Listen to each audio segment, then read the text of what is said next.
Huli ang isang binatilyo matapos maaktuhang sangkot sa iligal na pagsusugal at nahulihan ng hinihinalang tuyong dahon ng marijuana sa Barangay Manggahan sa Pasig City.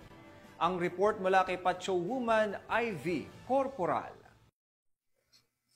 Naaresto ng mga operatiba ng Pasig City Police Station Follow-up Section ang isang 18 anyos na lalaki sa aktong pagsusugal at pagdadala ng hinihinalang marijuana dakong alas 12:10 ng madaling araw sa kahabaan ng Pechay Street, Barangay Manggahan sa Pasig City. Kinilala ang sospek na si alias Eduardo, binata, self-employed at naninirahan sa nasabing lungsod.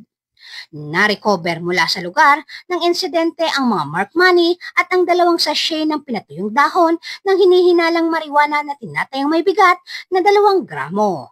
Dinala sa Eastern Police District Forensic Unit sa Mandaluyong City ang mga ebidensya para sa laboratory examination at sasampahan ang sospek sa kasong paglabag sa Presidential Decree 1602 o Illegal Gambling at Section 11, Article 2 ng Republic Act 9165 o Comprehensive Dangerous Drug Act of 2002. Mula dito sa Metro Manila, ako po ang inyong PNN correspondent, Patrol Woman IV Corporal, alagad ng batas, tagataguyod ng balitang pulis.